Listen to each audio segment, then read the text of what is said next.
Hi అండి. Welcome to మనసులో మాట. నేను మీ చందన. ఇప్పుడు నేను మీతో చెప్పబోయే కథ మహాభారతంలోని ఆది పర్వంలో ఉంది. తన వలె కష్టాలు పాలైన మహామహులు చరిత్రలో ఎవరైనా ఉన్నారా అని ధర్మరాజు అడగగా బృహదశ్వ మహర్షి చెప్పాడిలాగా, ధర్మనందన, నిజానికి నువ్వు పడే కష్టం ఎంతటిది? నలుగురు తమ్ములు, నీ భార్య నీ దగ్గర ఉన్నారు. ఈ వనాలలో మునులు ఋషులు నీకు ధర్మబోధ చేస్తూ ఓదారుస్తున్నారు. ఇవి ఏమీ లేకుండా భార్యకు దూరమై ఎన్నో బాధలు పడిన నలమహారాజున్నాడు. ఆయన కూడా జూదంలో రాజ్యం సంపద కోల్పోయి నానా యాతనలు పడ్డాడు. ఆ కథ చెప్తా విను. భారతదేశంలో ఉండే అనేక రాజ్యాలలో నిషిధ దేశం ఒకటి. ఆ రాజ్యాన్ని వీరసేనుడనే రాజు కొడుకు నలుడు పరిపాలిస్తున్నాడు. ఆ నలమహారాజు సర్వసద్గుణ సంపన్నుడు, విద్యావంతుడు, రూపంలో మన్మధుడు, సత్యవ్రతంతో విద్వాంసులను పూజించేవాడు. అయితే పాండురాజనందన, ఆయన కూడా నీలాగే జూదం అంటే మహాప్రీతి. ఆ విద్యలో మంచి నేర్పు కూడా ఉంది. సరే, ఆ విషయం అలా ఉంచు. ఆ రోజుల్లో విదర్భ రాజ్యాన్ని పాలించే భీముడనే రాజుకి దమయంతి అనే పేరుగల కుమార్తె ఉండేది. ఆమెకు 16 నిండేసరికి ఆమె గుణశీల సుందర రూపాలను గురించి దేశ విదేశాలలో చెప్పుకునేవారు. సాధారణంగా అందం కల ఆడవారికి వినయం ఉండదు, కొందరికి శీలం ఉండదు. వినయము శీలము లేని అందగత్తెను గురించి అందరూ ఆడిపోసుకుంటారే తప్ప మంచి మాట అనరు. అలా కాకుండా ఈ దమయంతి తన అందం కంటే వినయ గుణశీలల్లో అందరి మెప్పు పొందింది. అలాగే సదాచార సద్గుణ రూపాలకు సాహస పరాక్రమాలు తోడుగా ఉన్న నలమహారాజుకి దమయంతి తగిన ఇల్లాలు కాగలదని దేశ దేశాలు తిరిగే విద్వాంసులు అంటూ ఉండేవారు. ఈ వార్త నలదమయంతులు ఇద్దరి చెవినా పడింది. ఒకరినొకరు చూసుకోకుండానే వారి మధ్య అనురాగం అంకురించింది. అలా ఉండగా ఒకనాడు నలుడు తన ఉద్యానవనంలో విహారం సాగించే సమయంలో అక్కడ తిరిగే హంసలలో ఒక రాయంచ నలుని చేతికి చిక్కింది. దాని అందాన్ని చూసి ఆనందించే నలునితో ఆ హంస, మహారాజా, నువ్వు నన్ను విడిచిపెడితే నేను విదర్భ దేశం వెళ్ళి అక్కడ దమయంతికి నీ గుణరూప సాహసాలు వివరించి ఆమెకు నీ యందు అనురాగం కలిగేలా చేస్తాను అంది. నలుడు విడిచిపెట్టాడు. హంస బయలుదేరి వెళ్ళి విదర్భరాజు ఉద్యానవనంలో విహరించే దమయంతిని సమీపించి నలుని గుణగణాలు కీర్తించింది. ఆ మాటలు విని దమయంతి హంసను లాలించి ఇదే విధంగా నా గురించి ఆ మహారాజుకు చెప్పవలసిందిగా ప్రార్థించింది. హంస అలాగే అని వెళ్ళి విషయమంతా నలునికి విశదం చేసింది. తన కుమార్తె వయసు గమనించి విదర్భరాజు స్వయంవరం ప్రకటించాడు. ఆ స్వయంవరానికి దేశ దేశాల రాజులతో పాటు దేవతలు కూడా వచ్చారు. వారు వచ్చే దారిలో నలుని చూసి తమ పక్షాన దమయంతి దగ్గరికి రాయబారిగా పంపారు. దేవతల అనుగ్రహం వల్ల నలుడు ఎవరికంటా పడకుండా సరాసరి దమయంతి అంతఃపురంలో ఆమె ఎదుట నిలిచాడు. ఆ సుందరాకారుని చూసి దమయంతి ఆశ్చర్యంతో, ఆర్య, దివ్య సుందరాకారంతో ఉన్న మీరెవరు? ఈ అంతఃపురంలోకి పోతుటీగ కూడా రావటానికి వీలు లేదే, మీరెలా వచ్చారు అంది. నలుడు, కళ్యాణి, నేను ఇంద్ర వరుణ యమ అగ్నిహోత్రులు పంపగా వారి అనుగ్రహం వల్ల ఎవరికంటా పడకుండా ఇక్కడికి దూతగా వచ్చాను. రేపు స్వయంవరంలో నువ్వు ఆ నలుగురిలో ఒకరిని వరించాలి. అప్పుడు దమయంతి, తమరెవరో చెప్పలేదు అంది. నలుడు, నన్ను నలుడంటాడు, నిషిధ చక్రవర్తిని అని చెప్పాడు. దమయంతి సిగ్గుతో ఆనందంతో తలవంచి, మహారాజా, నా మనసెప్పుడో మిమ్మే ప్రాణనాదిగా వరించింది. అలనాడు హంస చెప్పిన నాటి నుండి మిమ్మల్నే ఆరాధిస్తున్నాను. ఈ స్వయంవరం మీకోసమే ప్రకటించారు. మీరు నా భర్త. అలా జరగని నాడు మరణమే శరణ్యం అంది. పరిపరి విధాల దేవతల ఘనతను గురించి చెప్పి వారిలో ఎవరో ఒకరిని వరించటం ఉచితం అని నలుడు ఎంత బోధించినా అంగీకరించలేదు దమయంతి. దేవతా సమక్షంలోనే మిమ్మల్ని వరిస్తాను అంది. నలుడు తిరిగి వచ్చి అంతా వివరించాడు. దేవతలు ఆశ వీడక మరునాడు స్వయంవర మండపానికి నలుని వేషంలో వచ్చి వాని పక్కనే కూర్చున్నారు. దమయంతి స్వయంవర సభలో అడుగుపెట్టి ఒక్కొక్కరినే చూస్తూ నలుని సమీపించింది. అక్కడ 5 నలమహారాజులు కనిపించగా, ఓ దివ్య పురుషులారా, నేను ప్రేమించే నలమహారాజు మీలో ఎవరు అంది. వారు 4 లేచి నిలబడ్డారు. నలుడు కదల్లేదు. అప్పుడు దమయంతి ఆ 4కి నమస్కరించి నలుడి మెడలో పూలమాల వేసింది. దేవతలు వారిని దీవించి వెళ్లారు. నలుడు భార్యాసహితుడై తన రాజ్యానికి వచ్చాడు. 12 సంవత్సరాలు సుఖ సంతోషాలతో నలదమయంతులు జీవితం సాగించారు. వారికి ఇంద్రసేనుడనే కుమారుడు, ఇంద్రసేన అనే కుమార్తె కలిగారు. వారు చక్కని శిక్షణలో పెరుగుతున్నారు. ఆ రోజుల్లో పొరుగురాజైన పుష్కరుడు నలుడి దగ్గరకు వచ్చి తనతో జూదమాడమన్నాడు. జూదానికి యుద్ధానికి ఆహ్వానం వస్తే తిరస్కరించరాదు అనే నియమం కల నలుడు అంగీకరించాడు. జూదం ఆరంభమైంది. పుష్కరుని మాయాజూదంలో నలుడు ఒక్కొక్క పందెం ఓడిపోతున్నాడు. ఓడిన కొద్దీ ఆవేశంతో పందెం పెంచుతున్నాడు. గెలిచిన ఆనందంతో పందెం కాస్తున్నాడు పుష్కరుడు. రోజులు గడుస్తున్నాయి. భర్త జూదంలో సర్వం ఓడిపోతున్నట్టుగా తెలిసి దమయంతి తన బిడ్డలిద్దరినీ ఒక రథం మీద పుట్టింటికి పంపింది. అన్ని సంపదలు ఓడిపోయిన నలుడితో పుష్కరుడు, ఇంక నీ వద్ద పైసా కాసులేదు, నీ భార్య ఉంది, ఆమెను కూడా పందెం కాస్తావా అన్నాడు. నలుడు దీనవదనంతో కోట దాటి వచ్చాడు. దమయంతి కూడా అనుసరించింది. శత్రునగరంలో ఉండరాదని రాజ్యం విడిచి వారు వెళ్తున్నారు. ప్రజలందరూ జూదం ఎంత పని చేసింది, ధర్మప్రభువైన నలమహారాజుకి కూడా కష్టాలు తెచ్చిపెట్టింది అని కంటనీరు పెట్టారు. నలదమయంతులిద్దరూ తిరిగి తిరిగి ఆహారం కూడా దొరకని చోట మంచినీరు తాగి కాలం గడుపుతున్నారు. అలా ఉండగా ఒకనాడు వారి సమీపంలో కొన్ని పక్షులు కనిపించగా నలుడు వాటిని పట్టుకోవాలని ఉత్తరీయం వాటి మీద విసిరాడు. అవి బట్టతో సహా ఎగిరిపోయాయి. అప్పుడు భార్య పైట చెరుగు సగం చింపి తన ఉత్తరీయం చేసుకున్నాడు. కొంత దూరం నడిచి 4 దారులు కడిసే ఒక కూడల్లో నిలబడి, దమయంతి, ఇంతవరకు నాతో ఎన్నో కష్టాలు అనుభవించావు. ఇప్పుడు నీకు శ్రేయో మార్గం బోధించాలని ఉంది. ఇదిగో, ఇటు దక్షిణం వెళ్తే అవంతి దేశం చేరతావు. అటు నుండి కొంచెం ముందుకు వెళ్తే విదర్భ దేశం వస్తుంది అన్నాడు. దమయంతి ఆ మాటలు విని కన్నీరు విడిచి, నాదా, ఎందుకు చెప్తున్నారు నాకు ఈ దారి? రాజ్యం పోయినా, సంపదలు పోయినా, కట్టుబట్ట పోయినా మిమ్మల్ని నేను విడవలేదు. మీతోనే కష్టమైనా సుఖమైనా అనుభవించడానికి సిద్ధంగా ఉన్నాను. ఎలా అయినా మీ దుఃఖాన్ని తగ్గించడానికే నేను మీతో ఉన్నాను. నన్ను వదలకండి అంది. అప్పుడు నలుడు, దమయంతి, భార్య కంటే ఈ ప్రపంచంలో స్నేహితుడు, ఆప్తబంధువు ఎవరూ లేరు. ఈ విషయం నేనెరుగుదును. ఎరిగి నిన్ను విడిచిపెడతానని ఎందుకనుకున్నావు? ఒకవేళ నేను నీకు దూరమైనా నా మనస్సు ఎప్పుడూ నీ మీదే ఉంటుంది. మన ప్రేమకు అంతరాయం ఉండదు అన్నాడు. అలా మాట్లాడుకుంటూ వారు ఒక సత్రం చేరారు.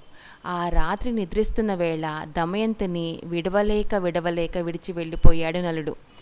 తెలతెలవారుతుండగా నిద్రలేచిన దమయంతి భర్త కోసం గొల్లుగొల్లున విలపిస్తూ సత్రం విడిచి ఊరు దాటి అడవిదారి పట్టి వెతకటం ఆరంభించింది.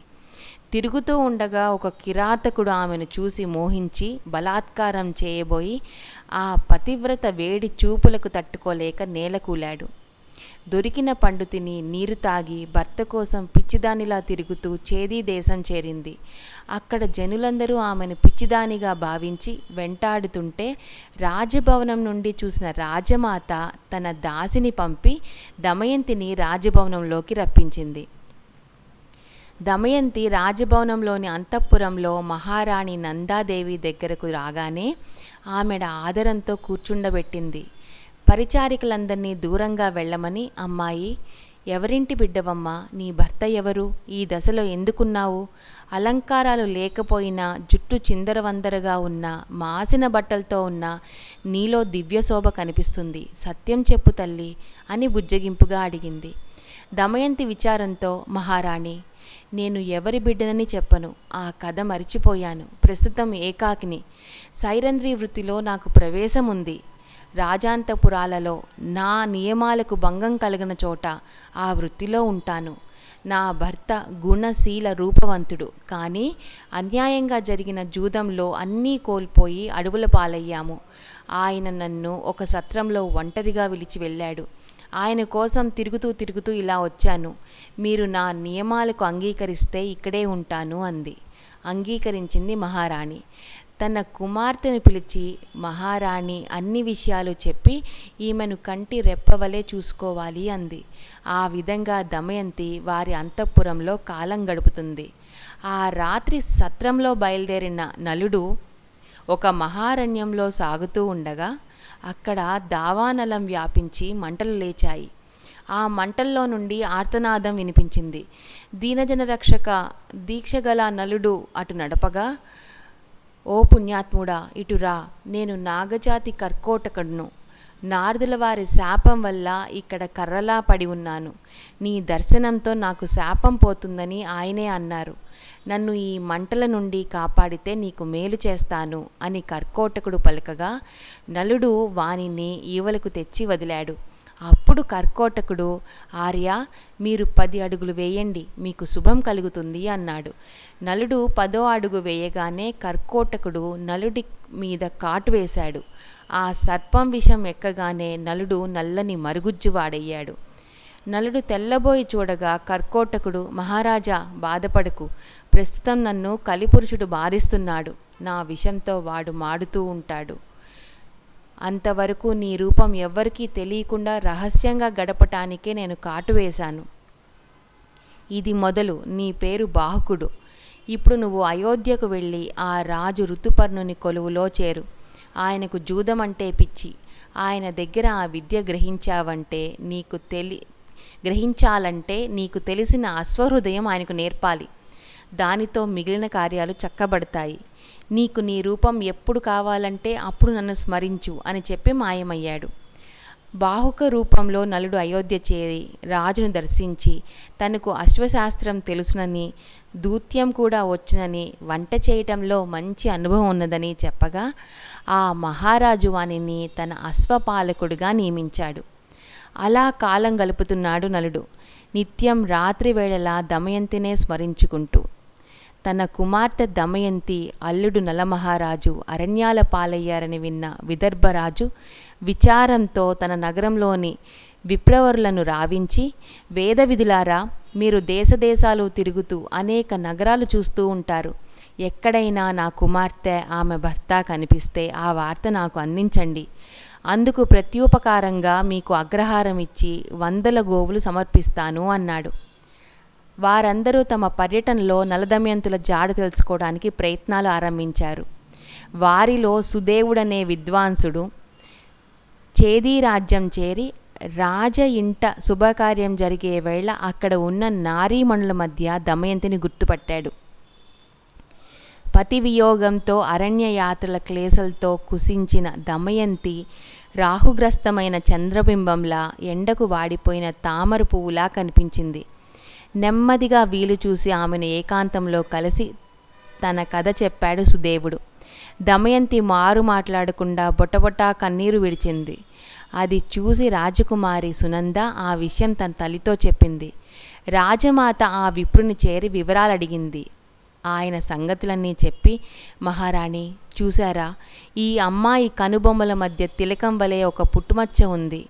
అది చూసి నేను గుర్తుపట్టాను అనగా రాజమాత దమయంతిని దగ్గరకు తీసుకొని, బిడ్డా, మీ అమ్మ నేను అక్కచెల్లిలం. నీకు ఎంతటి దురవస్థ పట్టిందమ్మా అని విచారించింది. కొంతసేపయ్యాక దమయంతి, పిన్ని, ఇంతకాలం నేనెవరో తెలియకపోయినా ఎంతో ఆదరంగా చూశావు. ఇప్పుడు నన్ను ఈ విద్వాంసుని వెంట మా పుట్టింటికి పంపు. అక్కడ నా బిడ్డలిద్దరూ ఉన్నారు. వారిని చూసుకొని కొంత ఆశ్వాసం పొందుతాను అంది. మర్నాడే దమయంతి పుట్టింటికి చేరింది. తల్లిదండ్రులు ఎంతో ఆనందించారు. కన్నబిడ్డలు తల్లిని కౌగలించుకొని సంతోషంతో కంటనీరు పెట్టారు. దమయంతి బిడ్డలిద్దరినీ దగ్గరగా తీసుకొని ముద్దాడి వెన్నుదువ్వి కన్నీరు తుడిచి బుజ్జగించింది. ఆ రాత్రి గడిచింది. తెల్లవారింది. మరునాడు దమయంతి తల్లితో తన భర్తను అన్వేషించే ప్రయత్నం సాగించమంది. ఆ పనికి బయలుదేరే విద్వాంసులందరినీ రావించి దమయంతి, పుణ్యపురుషులారా, మీరు వెళ్ళిన ప్రతి రాజసభలోనూ ఈ సందేశం వినిపించి అందరినీ పరీక్షగా చూసి ఇది వినగానే ఎవరు చలిస్తారో వానిని గురించి వివరాలు తెలుసుకురండి. జూదరి అయిన ఓ ప్రాణేశ్వర, పతిసేవకే అంకితమైన భార్యను నిద్రలో ఉండగా విడిచి ఆమె చీర చెరగు కట్టుకు వెళ్ళావు. నాటి నుండి ఆమె అదే దశలో నిన్నే స్మరిస్తూ కృశిస్తుంది. కనికరంతో ఆమెకు నీ దర్శన భాగ్యం అనుగ్రహించు అని దమయంతి వినిపించిన సందేశంతో వెళ్ళిన వారిలో అందరూ ఏ సమాచారం లేకుండానే వచ్చారు. కానీ సుదేవుడనే విప్రవరుడు దమయంతి వద్దకు వచ్చి, అమ్మా, దేశదేశాలు తిరిగి నేను అయోధ్యలో ఋతుపర్ణుని ఆస్థానంలో నీ సందేశం వినిపించాను. ఆ సభలో ఎవరూ జవాబివ్వలేదు. కానీ సభ దాటి వచ్చాక దారిలో ఒక పురుషుడు నేను పలికిన మాటలకు జవాబిచ్చాడు అని చెప్పాడు. ఆ పురుషుడు ఆ మహారాజు గారి అశ్వపాలకుడు, బాహకుడు అని ఆయన పేరు. ఒక రథం విదర్భ నగర సరిహద్దుల్లో ప్రవేశిస్తుంది. ఆ వేగానికి భూమి కంపిస్తుంది. రాతి కోట గోడలు ఊగిసలాడుతున్నాయి. అంత దూరం నుండి అంతఃపురానికి వినపడింది రథచక్ర నేమి ధ్వని. ఆ ధ్వనికి విదర్భలో గుర్రాలు, ఏనుగులు గజగజలాడి ఆకాశంలోకి తలెత్తి చూశాయి భయంగా. దమయంతి గుండె పొలికించింది. సందేహం లేదు, అది నలుని సారథ్యమే. అంత వేగంగా మరెవరూ రథాన్ని నడపలేరు అని నిశ్చయించింది. రథం కోటలోని మధ్య ప్రాకారానికి రాగానే ఆ వార్త విని విదర్భరాజు మర్యాదగా ఎదురు వచ్చి ఋతుపర్ణుకి స్వాగతం పలికి అతిథి మర్యాదలు నడిపాడు. నగరంలో ఎక్కడా స్వయంవర సన్నాహాలు కానీ ఆ ప్రయత్నాలు కానీ కనిపించక ఋతుపర్ణుడు తెల్లబోయాడు. ఇలా స్వయంవర వార్త తనకు ఎవరు పంపారో తెలియరాలేదు. ఋతుపర్ణుడు ఎందుకు వచ్చాడో విదర్భరాజుకి తెలియలేదు. మిత్రధర్మంగా వచ్చానన్నాడాయన. సంతోషం అన్నాడు ఈయన. దమయంతి తన చెలికత్తెను పిలిచి, కేసిని, ఆ రథం మీద వచ్చిన పొట్టి చేతుల కురూపున్నాడే, ఆయన ఎవరో, ఆయన కథ ఏమిటో వివరంగా తెలుసుకొనిరా అని పంపింది. ఆమె నెమ్మదిగా రథం దగ్గరకు వెళ్ళి బాహుకుని చేరి కుశల ప్రశ్నలతో సంభాషణ మొదలుపెట్టి సేకరించిన సమాచారంతో దమయంతి దగ్గరకు వచ్చి, అమ్మా, ఆ రథం మీద వచ్చిన కురూపి ఋతుపర్ణుల వారి సారథి. మనం పంపిన బ్రాహ్మణుడి సందేశం విని ఏ సమాధానం ఇచ్చాడో అవే మాటలు చెప్పి విలపించాడమ్మా అంది. దమయంతికి అర్థమైంది ఆ వ్యక్తి నలుడే అని. అయితే ఈ వికార రూపం ఏమిటో అర్థం కాక మరోసారి దూతికను పంపి వాని చర్యలన్నీ పసికట్టి రమ్మంది. వెళ్ళిన దూతిక తిరిగి వచ్చి, అమ్మా, అంతా అద్భుతంగా ఉందమ్మా. మన కోట నుండి వారికి అన్ని వండని పదార్థాలు పంపించారు. అక్కడ వంటశాలలో నీళ్లు లేవు, నిప్పు లేవు. బాహకుడు ఒక్కసారిగా అక్కడున్న ఖాళీ కుండలోకి చూడగానే అవి నీటితో నిండాయి. 2 గడ్డి పరకలు తీసి సూర్యునికి ఎదురుగా ఉంచాడు. అవి మండటం ఆరంభించాయి. క్షణాల్లో వంట పూర్తయింది. ఆ పరిసరాల్లోని లతాని కుంజాలలో వికసించిన పువ్వులు తీసి ఆయన నలిపి పారేశాడు. ఆ చేతులతో ఎంత నలిగినా అవి వాడిపోకుండా అప్పుడే రేకులు విచ్చిన వాసన లీనుతున్నాయి. అలా దూతిక చెప్తూ ఉంటే దమయంతి విశ్వాసం మరింత పెరిగి ఆయన వండిన పదార్థాలు తీసుకురమ్మని చెప్పింది. తెచ్చిన వంటకాల రుచిని బట్టి అది నలుని చేతి వంటే అని గ్రహించింది. తన బిడ్డలిద్దరినీ ఇచ్చి దూతికను నలుని దగ్గరకు పంపింది. వారిని చూస్తూనే దగ్గరికి తీసుకొని బాహకుడు గొల్లు గొల్లున విలపించాడు. తన పిల్లలు కూడా ఇలాగే ముద్దు ముద్దుగా ఉండేవారని, వీరిని చూడగానే వారు గుర్తు వచ్చారని విచారించానని అన్నాడు. ఈ కబురు విన్న దమయంతి సందేహం పూర్తిగా తీరింది. తల్లి దగ్గరకు వెళ్ళి, అమ్మా, ఆయన్ను అంతఃపురానికి రప్పించి అసలు విషయం తెలుసుకోవాలి అంది. ఆమెడ మహారాజుతో సంప్రదించి బాహుకుని రప్పించింది. దమయంతిని చూస్తూనే బాహకుడు కంటనీరు పెట్టాడు. దుఃఖం పొంగి పొర్లింది. దమయంతి కూడా అదే దశలో పడింది. కొంతసేపు ఇద్దరూ దుఃఖించారు. దమయంతి దుఃఖాన్ని మింగుతూ, బాహుక, ఘోరారణ్యంలో భార్యను విడిచి వెళ్ళిన పురుషుణ్ణి ఎక్కడైనా చూశావా? ఆమె ఏ అపరాధం చేసిందని అలా విడిచి వెళ్ళాడో కనుక్కున్నావా? దేవతలను కూడా తిరస్కరించి అనురాగంతో వరించి సంతానవతి అయిన నన్ను అలా ఒంటరిగా వదిలి వెళ్ళటం న్యాయమని భావించాడో ఆయన? ధర్మార్థ కామాలు 3 కలిసి సాగించి అనుభవిద్దాం అని అగ్నిసాక్షిగా వివాహం చేసుకున్న నన్ను వెళ్ళటం ధర్మమా అని అడుగుతూ ఉంటే బాహకుని కన్నుల వెంట అశ్రుధారలు కురిశాయి. ఓ సాధ్వి, ఇంకా నీ మాటలతో శూలాలలాగా నన్ను వేధించకు. మనకు కలిగిన క్లేశాలన్నీ కలిపురుషుని పగవల్ల వచ్చినవి. ఇప్పటికి వాడు నన్ను విడిచాడు కనుక ఇక్కడికి రాగలిగాను. అనురాగంతో ఆనందమయ జీవితం గడిపిన నారీమణి పరపురుషుని వివాహమాడుతుందని ఊహించలేకపోయాను. మీ నాన్నగారు నీ ద్వితీయ స్వయంవరం ప్రకటించటం వల్ల మా మహారాజును తీసుకువచ్చాను అని రోదించాడు. అప్పుడు దమయంతి, నన్ను శంకించకండి, మీ జాడ కనిపెట్టడానికి నేనే ఆ సందేశం పంపాను. నగరంలో స్వయంవర సన్నాహాలు మీకు కనబడ్డాయా? మా నాన్నకి కూడా మీరెందుకు వచ్చారో తెలీదు. మీరు తప్ప ఇంత దూరం రథాన్ని ఒక్క రోజులో నడపగలవారు లేరని ఎరుగుదును. నా ఊహ నిజమైంది అంది. బాహుకుడు కర్కోటకునికి నమస్కరించాడు. అంతే, బాహుకుడు నలుడుగా సుందర రూపంతో సాక్షాత్కరించాడు. నలదమయంతులు ఇద్దరూ ఒకరినొకరు గాఢంగా ఆలింగనం చేసుకున్నారు. వాడిపోతున్న నారుమడి తొలకరి చినుకులు పడినట్టు వారి దుఃఖభర హృదయాలు ఆనంద గగనంలో విహరించాయి. మరునాడు తెలతెలవారుతుండగా నలదమయంతులు అభ్యంగన స్నానం చేసి నూతన వస్త్రాలు ధరించి మహారాజును సమీపించి నమస్కరించారు. ఆయన పరమ సంతోషంతో వారిని ఆశీర్వదించి నగరంలో ఉత్సవాలు జరిపించారు. తన సేవకుడిగా ఉన్న బాహుకుడు నలుడని తెలియగానే ఋతుపర్ణుడు వచ్చి క్షమాపణ కోరాడు. అనంతరం వారి వద్ద సెలవు తీసుకుని వెళ్ళాడు. నలదమయంతులు కొంతకాలం ఇక్కడే సుఖభోగాలు అనుభవించారు. అప్పుడు ఒకనాడు నలుడు, నేనిప్పుడు పుష్కర్ని ఓడించగల దూత్య రహస్యాలు నేర్చుకున్నాను. వెళ్ళి వాడితో ఆడి ఓడించి మన రాజ్యం సంపాదించి వస్తాను అని వెళ్ళి పుష్కరుని జూదానికి పిలిచాడు. పుష్కరుడు పరమ సంతోషంతో జూదానికి దిగి సర్వము ఓడిపోయి నలుని పాదాల మీద పడ్డాడు. నలుడు వానిని క్షమించి నీ రాజ్యానికి నువ్వు పో అన్నాడు. అనంతరం దమయంతిని బిడ్డలను రప్పించి ధర్మ మార్గాన సత్యపాలన సాగించి సర్వ ప్రజారంజకుడనే పేరు సంపాదించాడు అని మార్కండేయుడు కథ ముగిస్తుండగా, ధర్మనందన విన్నావు కదా, ఆయన ఎన్ని క్లేశాలు పడినా ధర్మ మార్గం విడవక సత్యం తప్పక నడిచినందువలన సుఖంగా జీవించి కీర్తి ప్రతిష్టలు సంపాదించాడు అని అన్నాడు. ఈ నలదమయంతుల కథను 1 నెలపాటు చదివిన స్త్రీలకు శాశ్వత సౌభాగ్య సంతాన సిద్ధి, పురుషులకు వృత్తి వ్యాపార ఉద్యోగాభివృద్ధి ఫలితంగా దక్కుతాయని చెప్తారు.